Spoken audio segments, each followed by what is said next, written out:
करने का तरीका पहला थोड़ा सा जैसे हम दोनों हाथों में फूल लेते हैं बेटा। पहले अपने मन से, वचन से और कर्म से हम आपको श्रद्धा पुष्प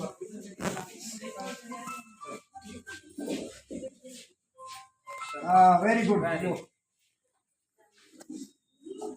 पुष्प अर्पित करते रहो, अगरबत्ती लगाते रहो।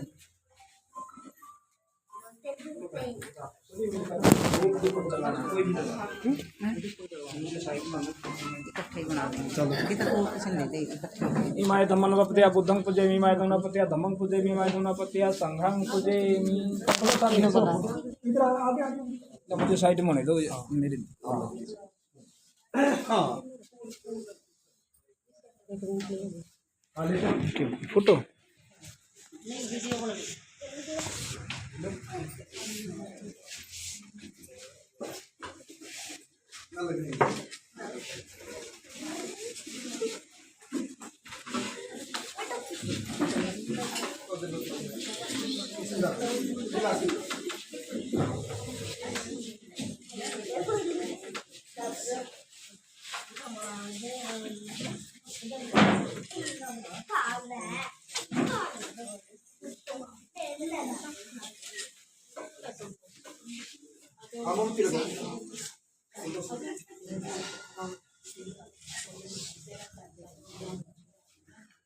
थोड़ी ही तालियां ही बजाते रहो।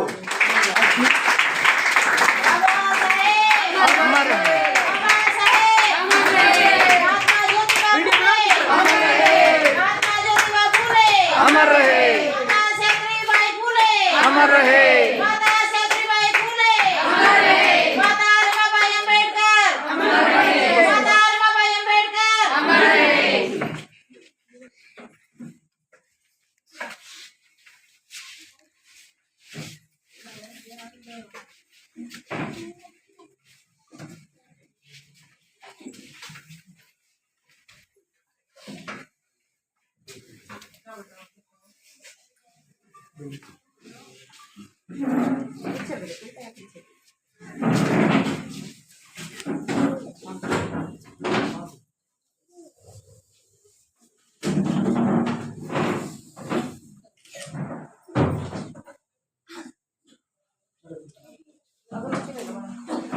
अगरबत्ती जरूर लगाओ, तो जिसने नहीं लगाई ना लगाओ।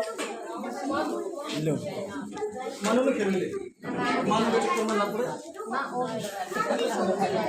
इनका बेटी आगे बढ़ो, हम आपके साथ हैं। वर्षा बेटा आप भी आओ। अब एक एक करके खोल के बताएंगे, जो शब्द पाली भाषा के आएंगे उनकी हिंदी बतानी बहुत जरूरी है, क्योंकि बड़ों को तो शायद हो सकता मालूम हो, जो छोटे छोटे बच्चे आए हैं हमने तो इनको सिखाना है। तो सभी बहनें साथी अपने अपने स्थान पर खड़े हो जाए।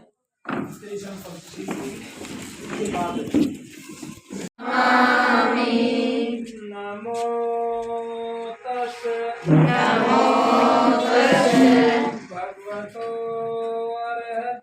भगवतो अरहतो सम्मा संबुद्धस्से नमो तस्से भगवतो के लिए, कल्याण के लिए संत कबीर साहब ने हमारे को बहुत अच्छा मार्ग दिखाया। तो बाबा साहब ने संत कबीर को दूसरा गुरु मान लिया। तीसरा गुरु किसको माना? महात्मा ज्योतिबा फुले को। महात्मा ज्योतिबा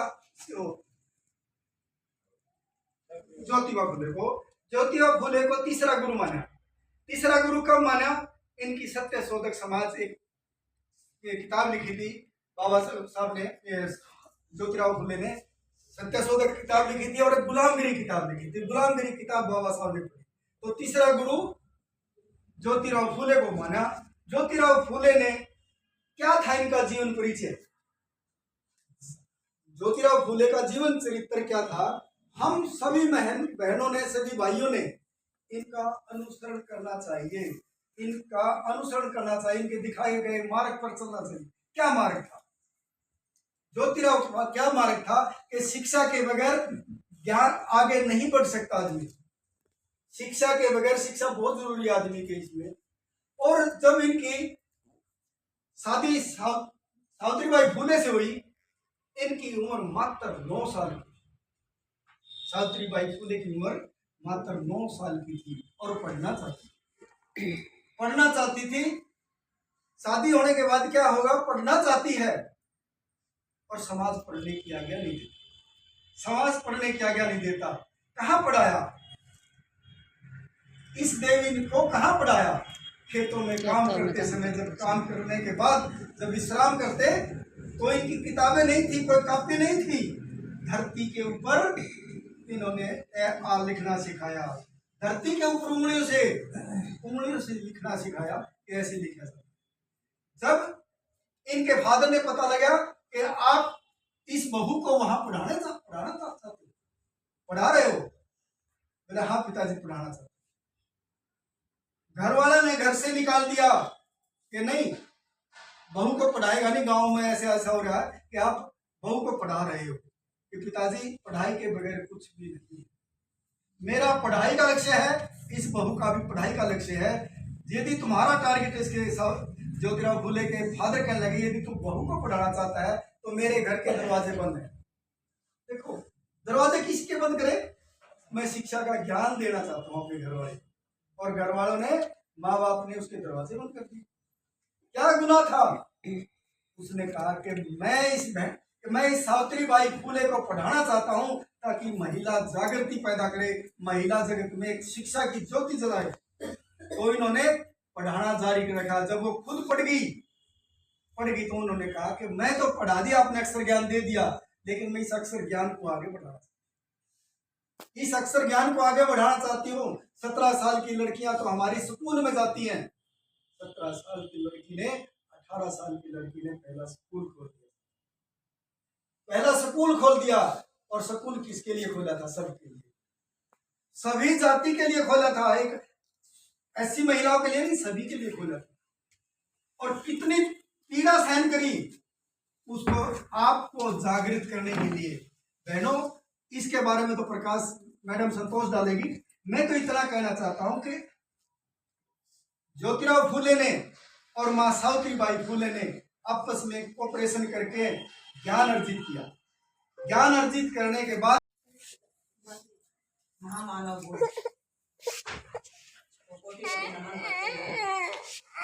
की विचारधारा को आगे बढ़ाने का काम करने वाले डॉक्टर भीमराव अम्बेडकर जी को शत शत नमन करती हूँ। और उनके साथ साथ महात्मा ज्योतिराव गोविंदराव फुले जी को मैं कोटि कोटि चरण स्पर्श करती हूँ। और उन्हीं की पत्नी माता सावित्रीबाई फुले, माता शब्द लगाया है, ध्यान करना बहनों, कि माता सावित्रीबाई फुले जी को चरण वंदन करती हूँ कि उन्होंने आज हमें इस लायक बनाया कि हम अच्छी वेशभूषा के साथ और अच्छे पदों पर सुशोभित होकर के आज आपके सामने खड़े। और मैं वंदन करती हूँ मेरे माता पिता, जिन्होंने इन महापुरुषों की शिक्षा लेकर के स्वयं शिक्षित होकर मुझे शिक्षित किया। और आप जैसी बहनों से मैं आज रूबरू हूँ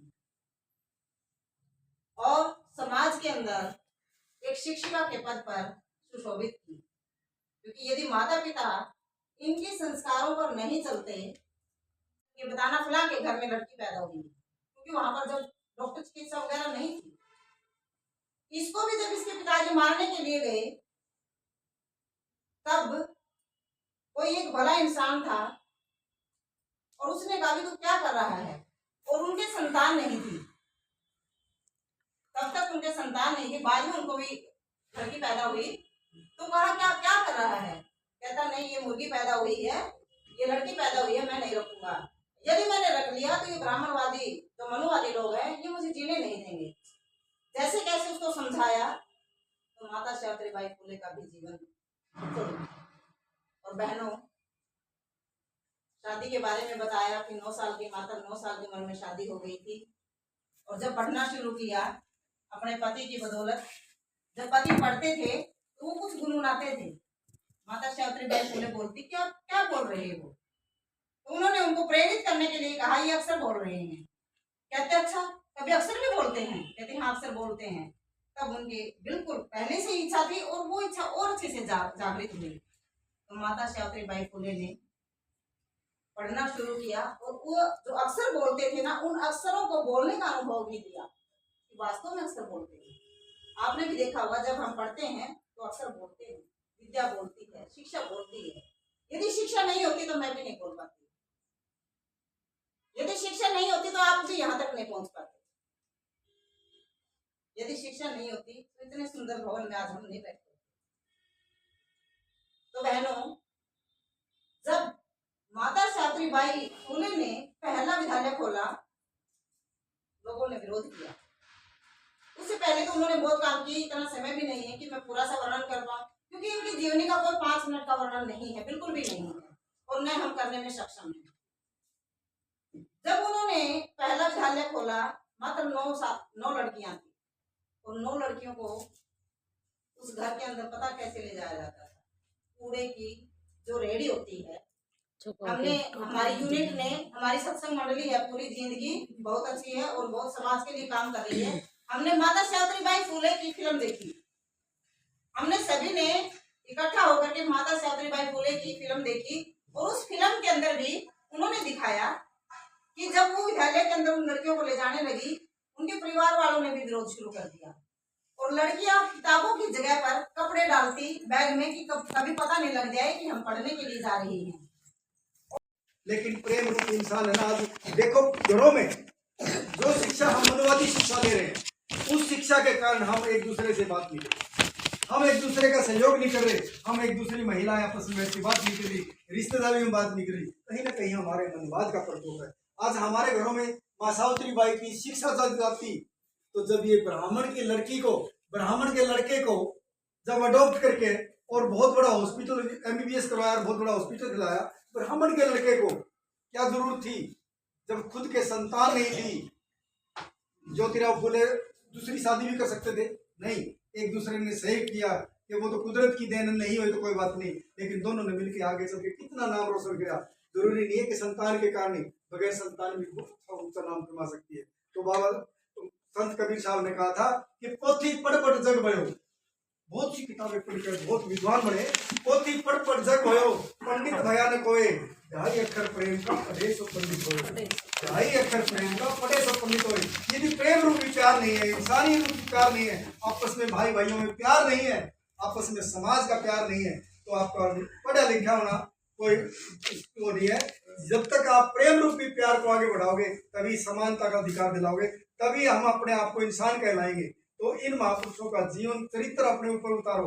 यहाँ इकट्ठे करने का मतलब एक ही था कि यहाँ हमारे अंदर क्यों नहीं विकास हो रहा, क्यों विकास की जो गति है ना रुक रही है। हमारी बहनों को, हमारी छोटी छोटी लड़कियों को कॉलेज में जाते हैं तो कॉलेज में डर रहता है।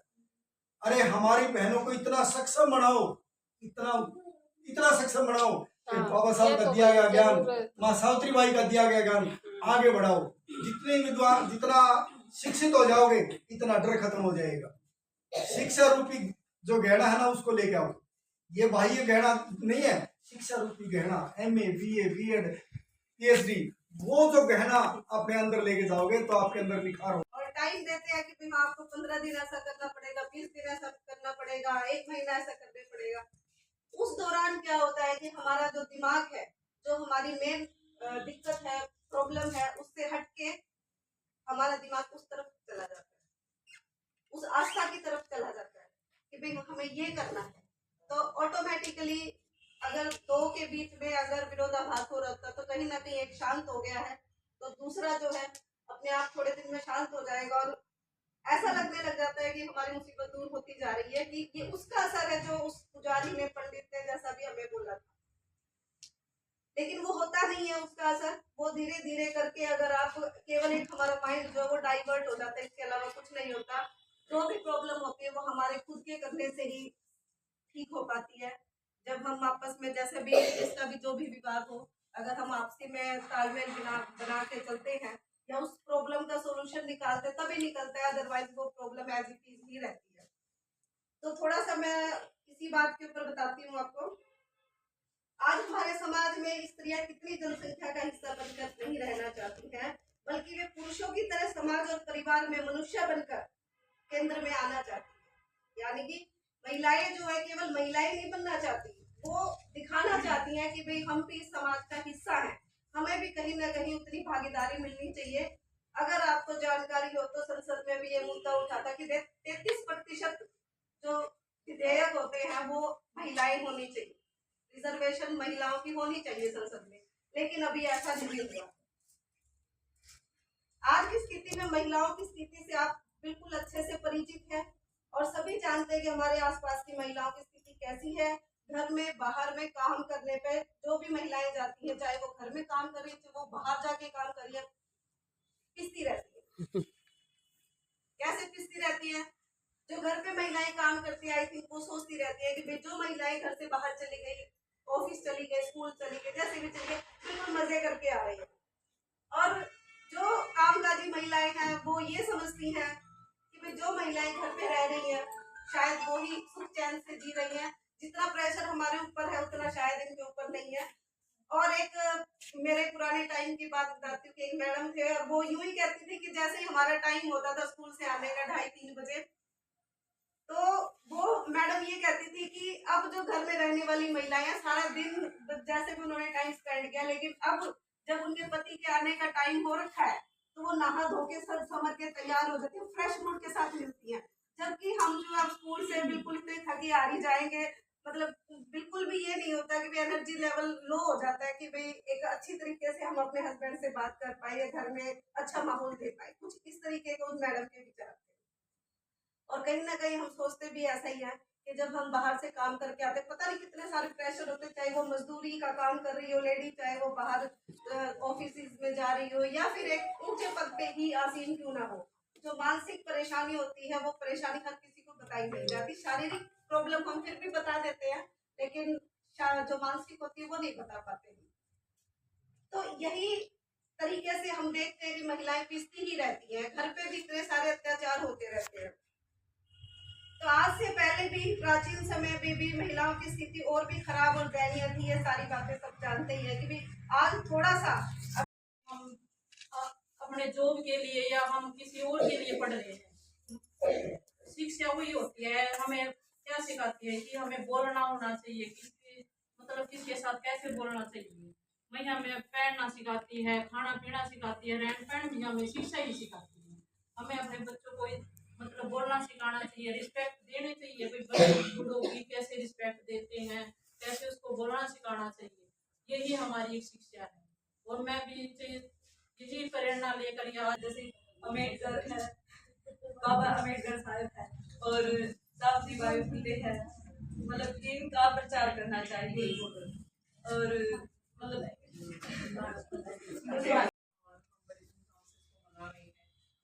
उद्देश्य यही है कि हम इनके बताए हुए रास्तों पे चलें। इन्होंने जो संघर्ष किया उसको देखते हुए अपने संघर्षों को कंपैरिजन करें। क्या करते हैं हम आपस में बात करते ही कहते हैं नहीं मेरा तो जीवन इतना कष्ट में है, मेरा जीवन इतना कष्ट में है, लेकिन अगर हम इन महापुरुषों का जीवन को सामने रख के देखते तो हम तो कुछ भी इस कष्ट में नहीं है, हमें तो सारी सुविधाएं मिली हुई हैं, लेकिन हम कर क्या रहे हैं?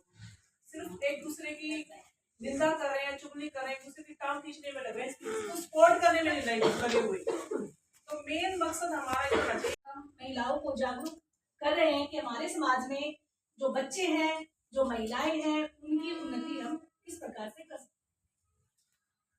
हैं। आज इस अवसर पर संतोष जी ने, गीता जी ने, सुमन जी ने, चौहान सर ने बहुत कुछ बताया है आप लोगों को, और मैं ये उन्हीं की बातों को दोहरा रही हूँ कि आज जो आप आए हैं यहाँ पे 3 संकल्प जरूर करके जाए आप। सबसे पहला संकल्प, अपने घरों से जो मूर्तियां हैं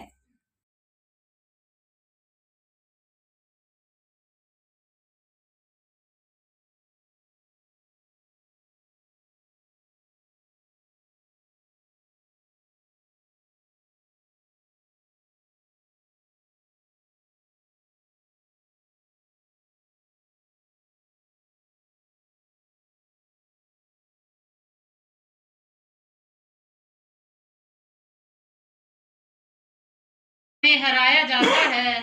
इतिहास गवाह है, हम हारते नहीं, हमें हराया जाता है। खुद तो सूत्रों को पढ़ाता नहीं था कोई, जब माता सावित्री बाई फूले पढ़ाने जाए तो उन पर कीचड़ गोबर फिकवाया जाता है। हम हारते नहीं, हमें हराया जाता है। दान के बहाने एकलव्य का अंगूठा कटवाया जाता है। दान के बहाने एकलव्य का अंगूठा कटवाया जाता है। शूद्र होने के कारण बाबा साहब को स्कूल से बाहर बैठाया जाता है। हम हारते नहीं, हमें हराया जाता है। जब गुरु रविदास कबीर ने चोट किया ढोंग पर तो इन्हें भक्तिकालीन कवि बताया जाता है। हम हारते नहीं, हमें हराया जाता है। इतना अच्छा संविधान बाबा साहब हमें देकर गए हैं, इतना अच्छा संविधान बाबा साहब हमें देकर गए हैं, फिर भी लोगों को रास आता नहीं है। हम हारते नहीं हैं, हमें हराया जाता है।